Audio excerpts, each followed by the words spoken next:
Sebuah krisis regional tiba-tiba aja jadi kayak api yang menjalar ke seluruh dunia, bikin semua negara jadi was-was. Gimana ceritanya sebuah jalur air yang sempit bisa jadi pusat kekacauan global? Oke, mari kita bedah bareng-bareng. Dan yang pertama kali kena imbasnya, ya jelas, pasar global. Harga minyak mentah yang jadi urat nadi ekonomi modern kita langsung melonjak tinggi. Ini bukan lagi sekedar berita di TV, tapi udah jadi kenyataan pahit yang memukul dompet kita semua. Mau di Palermo, mau di Quetta, pemandangannya sama aja di mana-mana. Kepanikan mulai menyebar kan? Orang-orang berbondong-bondong antri di pom bensin, takutnya pasokan bahan bakar nanti langka atau malah habis sama sekali. Ini nunjukin betapa kita semua ini saling terhubung dalam satu krisis. Nah, ini dia yang bikin merinding. Cuma satu angka, tapi nunjukin betapa gawatnya situasinya. Filipina sampai harus mengumumkan darurat energi nasional. Kenapa? Karena mereka bilang cadangan bahan bakar mereka cuma cukup untuk 45 hari ke depan.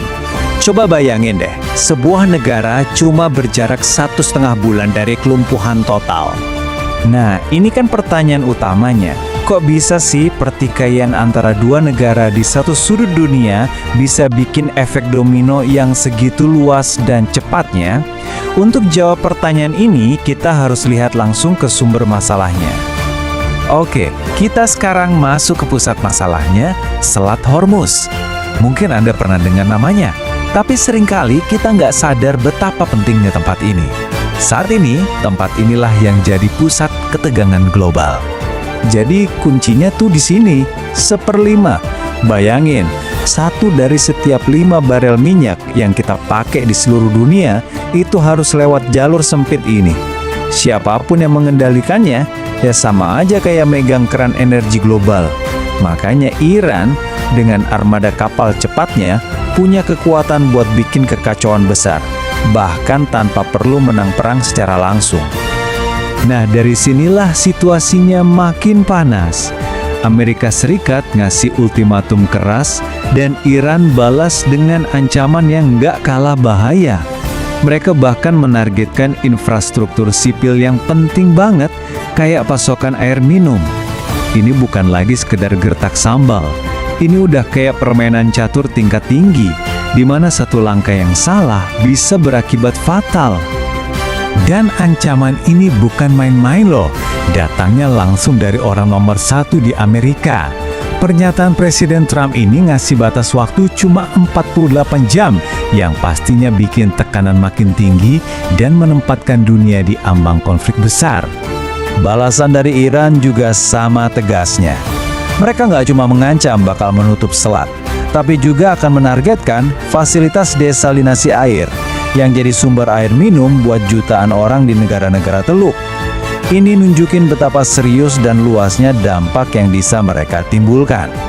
Oke, sekarang kita lihat gimana api kecil di Selat Hormuz tadi bisa bikin kebakaran di seluruh dunia. Ancaman-ancaman tadi bukan lagi sekedar kata-kata, dampaknya udah mulai terasa nyata di banyak negara. Nah, grafik ini nunjukin dengan jelas banget dampak ekonominya. Sebelum krisis, harga minyak itu anteng di sekitar $70 per barel.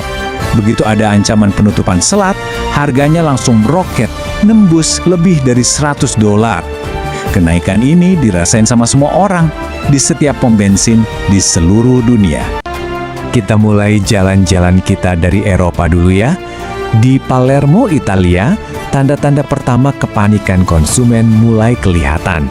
Orang-orang rela antri panjang, bukan cuma karena harga naik, tapi karena bener-bener takut pasokan bahan bakar bakal habis.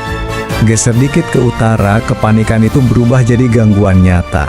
Banyak pom bensin di Belanda sampai beneran kehabisan stok loh. Ini maksa para pengemudi buat nyebrang perbatasan ke Belgia cuma buat isi bensin. Ini udah gambaran nyata kalau sistem mulai kacau. Dan di Pakistan, yang notabene tetangganya Iran, dampaknya paling parah. Di kota Quetta, banyak pom bensin gak cuma kehabisan stok, tapi terpaksa tutup total. Sistem distribusi lokal mereka lumpuh. Ini nunjukin betapa cepatnya krisis kayak gini bisa menghentikan kehidupan sehari-hari. Ya jelas dong, negara-negara tetangga di sana nggak mungkin diem aja.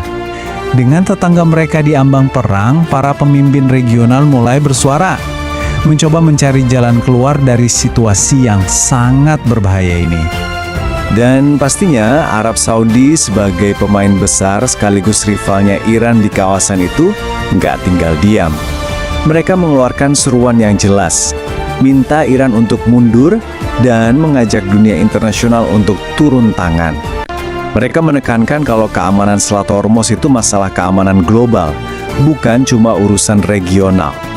Oke, sekarang kita tarik ceritanya ke dalam negeri. Gimana dampaknya buat kita di Indonesia? Nah, krisis global ini memaksa pemerintah kita untuk mulai mikirin langkah-langkah yang nggak biasa buat melindungi pasokan energi negara. Solusi yang muncul ke permukaan? Kebijakan WFH alias kerja dari rumah. Rencananya adalah untuk memberlakukan WFH 1 hari aja dalam seminggu, baik buat PNS maupun pegawai swasta. Logikanya simple. Kalau lebih sedikit orang yang berangkat ke kantor, konsumsi bahan bakar nasional juga pasti bakal berkurang. Dan hitung-hitungan dari Menteri Keuangan nunjukin kalau kebijakan WFH sehari seminggu ini bisa menghemat konsumsi BBM secara signifikan. Angkanya lumayan gede loh, bisa sampai sekitar 20%. Ini bukti kalau perubahan perilaku kecil-kecilan tapi massal itu bisa berdampak besar.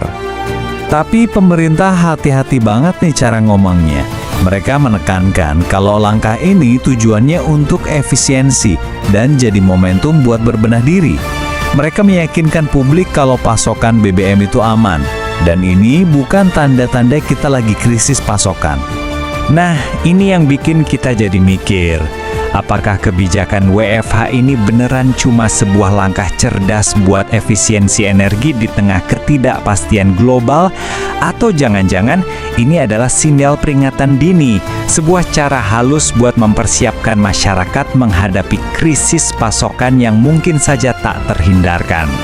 Ya, cuma waktu yang bisa menjawabnya.